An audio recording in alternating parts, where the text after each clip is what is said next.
Welcome back, everybody, to the deep dive.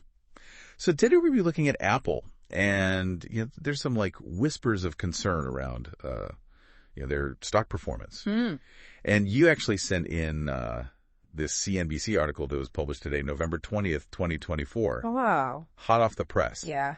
And it seems like Apple's stock ticker symbol, AAPL, is stuck in a bit of a rut.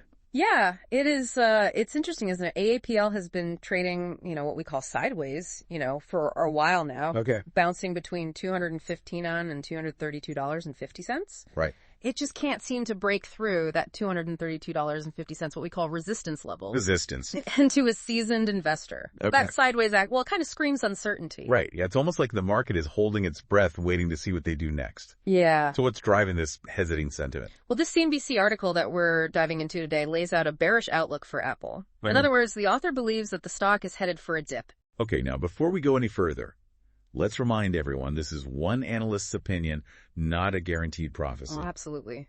It's always wise to consider multiple perspectives, before making any decisions. For sure. Yeah. Okay, so this analyst is singing a somber tune about Apple. What's fueling this less than optimistic take? One of the big factors is weaker than expected sales for the iPhone 16. Really? See, that's surprising to hear because aren't new iPhone releases usually a pretty big deal? I mean, I thought people lined up for blocks to get their hands on the latest model. You're right. iPhones are still Apple's flagship product, but, this time around, the market seems less than impressed. And, think about it. Yeah. The last few iPhone iterations, they haven't exactly been revolutionary. Yeah. Maybe the lack of, significant innovation is starting to catch up with them. So it's not just about having the new iPhone. Right. It's about having a new iPhone that's so much better than the last one. Exactly. And on top of that, you have to consider, the competitive landscape. Apple is facing some really fierce competition, especially in the augmented reality space. Right. Meta and Snap have already released their AR glasses. Oh, wow. Putting pressure on Apple's Vision Pro headset, which hasn't even hit the market yet. This is the part of the analysis that caught my attention because, I think about Apple and I think about innovation. Are they losing their edge? It used to be that they were the ones setting the trends. Now it seems like they're playing catch up. It's not so black and white. Okay. Apple is known for being meticulous and taking its time to perfect its products. So it's a different strategy than some of its competitors who prioritize being first to market. Right. Only time will tell if that strategy will pay off, in the AR space. The Vision Pro's success is going to depend on user experience and its applications not just being first out the gate. Makes sense. But what about their advancements in artificial intelligence? The article mentions their Apple Intelligence platform hasn't really made a splash compared to giants like Meta and Microsoft. Didn't they just have this whole event where they were talking about AI? Well, announcements are one thing. Right. Real world impact is another. Sure. Investors are probably looking for concrete evidence of Apple's AI capabilities. Something that truly sets them apart from the competition. Right. They want to see how this technology will actually translate into innovative products and features. So it's almost like the market is saying, okay, Apple, you talk the talk. Now show us what you can do. Precisely. And then, we can't ignore this other factor, China. Oh, yeah. One of Apple's biggest markets. Right.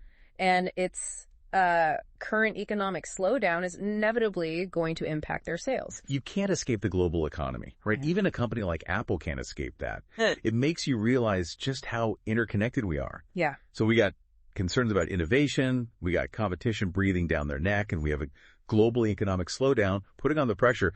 Is there anything else contributing to this bearish outlook on Apple? Well, there's the matter of Apple's valuation. Right now, their stock is trading at over 30 times its forward earnings. Okay. To put that into perspective, the industry average is closer to 19 times. Wow. Okay, so investors are paying a premium for Apple stock. So what does that mean exactly? It means they are banking on future growth. Oh. But given the current challenges, that growth isn't exactly a sure thing. Yeah. So the big question becomes, is that premium justified? Right. Some would argue that, they have a loyal customer base, they have a whole ecosystem and all that warrants a higher valuation. Sure. But others might say if things don't turn around quickly, that premium's going to start to look risky. You hit the nail on the head. Right. And this brings us to a rather bold trade that the CNBC analyst is proposing. I know you're going to explain this to me in a way that I can understand. Of course. Right. The analyst recommends selling something called a Dec 27 $240 call vertical. Okay. Now, I know that might sound like gibberish. It does. But let me break it down for you. Please. First, let's talk about call options. A call option is basically a contract that gives someone the right but not the obligation to buy a stock at a certain price. Okay. Called the strike price by a specific date. Okay. So think of it like putting a reservation on a table at a restaurant. All right. You're not obligated to show up, but the table is reserved for you if you choose to dine there. I got it. So what does the vertical part mean? So a call vertical spread, in this case, involves selling one call option and buying another call option. Okay. With the same expiration date, but different strike prices. Okay. So the analyst is suggesting selling a call option with a $230 strike price and buying another with a $240 strike price, both expiring on December 27th. Okay. I see. And how does this strategy potentially make money? This particular vertical spread is designed to profit if Apple's stock drops below $230 by December 27th. Oh. Essentially, the analyst is betting that Apple's stock will go down. So it's a bearish strategy. Exactly. Aligning with the analyst's outlook on Apple. Exactly. But before you decide to jump on this trade, it's crucial to remember that options trading can be risky and is not suitable for all investors. Yes. Don't try this at home unless you know what you're doing. Absolutely. And there's one more critical piece of information from the article that I want to highlight before we move on. I'm ready. What else did this analyst uncover? Well, the analyst pointed out that Apple's expected earnings per share growth is only projected to be around 11.6%, with revenue growth at 6.9%. Okay. Those numbers aren't bad, but considering Apple's high stock valuation, they might not be enough to justify the premium investors are currently paying. So the question is, can Apple live up to the hype? Or is this the beginning of a downward trend? That is the million-dollar question, isn't it? Yeah. And in part 2 of this deep dive, we're going to explore what this all means for you and what you should consider, whether you're an Apple enthusiast, an investor, or perhaps both. Stay tuned. All right. So we've been digging into some pretty technical details. Yeah. About Apple's stock performance and market sentiment. But I'm curious to hear your take on the bigger picture. Like, what does all this mean for someone like, tuning in right now? Maybe they're an Apple fan, maybe they're an investor, maybe they're both. Yeah, that's a great question. First off, let's make it clear this isn't financial advice. Right. We're simply dissecting, this CNBC article and exploring different viewpoints. Of course. You always want to do your own research, think about your personal risk tolerance, and maybe even chat with a financial advisor, before making any investment decisions. Couldn't agree more. Just giving you the information you need to make smart choices. Right. So let's recap what we've learned so far. Yeah. Apple, despite its, legendary status, right, is facing some serious headwinds. Uh-huh. There are questions, swirling around their innovation strategy. Yeah. Competition is getting fiercer by the day. Yeah. And the global economic picture is adding an extra layer of uncertainty. Right.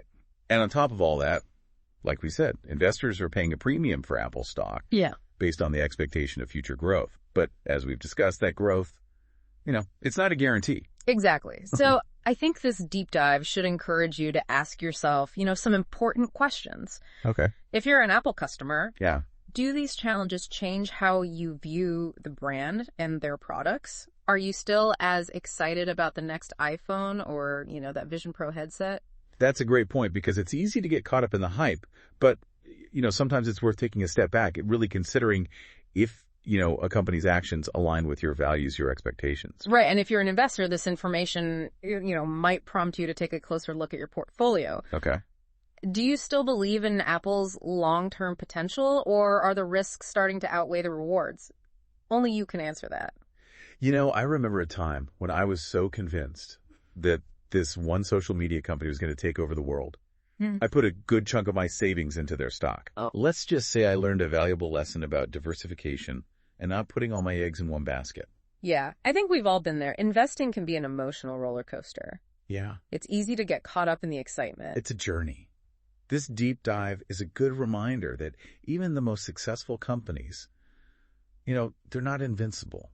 Right. They face challenges, they have to adapt, and sometimes they stumble. It's the nature of business, especially in a fast-paced industry like tech. Right. But, this is also where it gets really fascinating. Yeah. Can Apple overcome these hurdles? Will they reclaim their, dominant position? Or will this be a turning point? Will they, slowly decline? These are the questions worth pondering. And remember, the best decisions are often made when we gather multiple perspectives and challenge our assumptions. Wise words.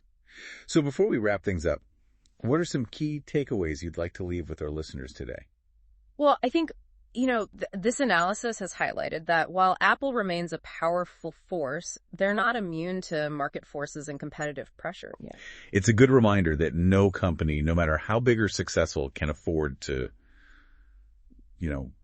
rest on its laurels. It's also interesting to see how the fundamentals of business, innovation competition adapting to change. Right. They're still so relevant, even in this age of like AI and all these, cutting edge gadgets. Absolutely. And finally, it's important to remember that investing is a marathon, not a sprint. Yes. Stay informed, be critical, and never stop learning. Love that advice. This deep dive has definitely given us plenty to think about. We'll be sure to include a link to the full CNBC article in the show notes for those of you who want to explore further. And in part 3, we will leave you with a final thought-provoking question to keep those mental gears turning. We've covered a lot of ground in our deep dive today, exploring Apple's current market position and the various challenges they're facing. Yeah, it has been fascinating to unpack all of this, hasn't it? Absolutely. So before we let you go, we like to leave our listeners with a final thought-provoking question, something to ponder as they continue to explore this topic. On their own. All right, here's one for you. Okay. Think about everything we've discussed today. The challenges, the competitive landscape, the market sentiment. Yeah. Taking all of that into consideration, do you think that Apple will be able to navigate these waters? Right. Will they be able to, adapt to the changing tides and come out stronger? Right. Or will this be a sign that they are slowly declining and will eventually, not be the dominant player that they are? In tech, it's a question that only time will answer. That's the beauty of the market. You never know what's going to happen next. You never know. Well, hey, thanks for joining us on this deep dive into the world of Apple. It was my pleasure. Be sure to check out the show notes for a link to that CNBC article and other resources. And until next time, keep exploring, keep learning, and keep diving deep.